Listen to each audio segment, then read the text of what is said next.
Shalom and good morning everyone. గత సంవత్సరము కేరళ వరదలలో చిక్కుకున్న ఒక భక్తిగల కుటుంబం గురించి ఈ వీడియో చాలా వైరల్ అయింది. దేశ విదేశాలకు వెళ్ళిపోయింది. అది ఒక వృద్ధ జంట మరి లోతట్టు ప్రాంతంలో ఉంటున్నారు. రాత్రికి హఠాత్తుగా గొప్ప వరదలు వచ్చి అనేకమైన గృహాలు కొట్టుకుపోయాయి. వారు ఆ వరదలో వాళ్ళ గృహము మరి ఆ ఫస్ట్ ఫ్లోర్ అంతా నిండిపోయింది. ఆ సెకండ్ ఫ్లోర్లో చిన్న వాళ్ళకు డూప్లెక్స్ ఉంటే అందులోకి వెళ్ళి వారు ఉంటున్నారు బిక్కుమంటూ ప్రార్థన చేసుకుంటూ. అయితే వారి కుమారుని కుటుంబం ఇంకా కొంత దూర ప్రాంతంలో ఉంటారు. సో వారు అనుకున్నారు ఇంకా మా తల్లిదండ్రి ఆ వరదల్లో కొట్టుకుపోయారని. కానీ వాగ్దానం ఏంటి సుమా ఈ దినం మనం చూసుకుందాము. యెషయా గ్రంథము 65వ అధ్యాయం 24వ వచనము. వారికి ఇలాగున జరుగును, వారు వేడుకొనక మునుపు నేను ఉత్తరమిచ్చేదను, వారు మనవి చేయిచుండగా నేను ఆలకించెదను. పరమతండ్రి ఎంత గొప్ప వాగ్దానం ఇస్తున్నాడు. మరి ఆ జంట ఏం చేస్తున్నారట? వారు ప్రార్థిస్తూ గడుపుతున్నారట, బిక్కుమంటూ. సో ప్రార్థిస్తూ గడుపుతున్నారు.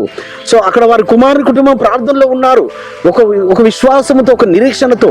సో తర్వాత ఒక 3 రోజుల తర్వాత మరి హెలికాప్టర్లో వెళ్తున్నప్పుడు ఆ గృహం కనపడింది. ఆ ఒక్క గృహము మరి అక్కడికి వెళ్ళినప్పుడు ఆ వృద్ధ జంట బయటకు వచ్చారు. సో ఏ విధంగా జరిగింది? వారు కనిపెట్టుకొని ప్రార్థన చేస్తున్నారు. ఇంకా అక్కడ ఏమంటున్నాడు ఆయన వాగ్దానము? మీరు వేడుకొనక మునుపే నేను ఉత్తరం ఇచ్చేవాడిని. కానీ వేడుకుండే వారికి ఇంకెంత గొప్ప వాగ్దానం ఉంటుంది పరిశుద్ధులారా. ఇదే 65వ అధ్యాయము 1వ వచనంలో, నా యొద్ద విచారణ చేయని వారిని నా దర్శనమునకు రానిచ్చితిని, నన్ను వెదకని వారికి నేను దొరికి తిని.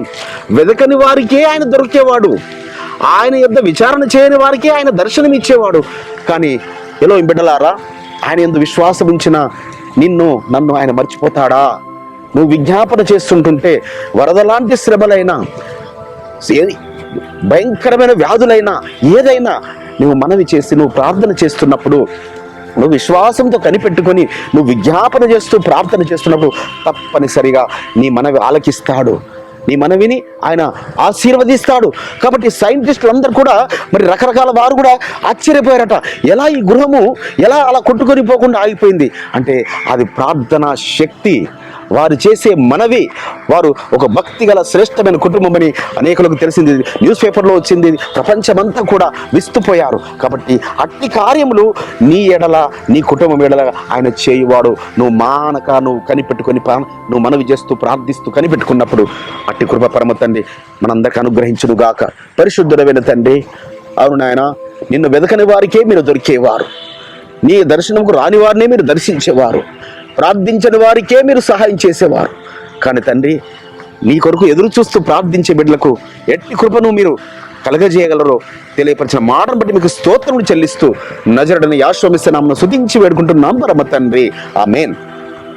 మన పరలోకపు తండ్రియు, మన రక్షకుడును, విమోచకుడును, నజరేయుడైన యేసు వారి దివ్య సముఖము నుంచి మీకును, మీ కుటుంబములకును, మీ వంశములకును శాంతి, సమాధానము, కృపయు మెండుగా కలుగును గాక.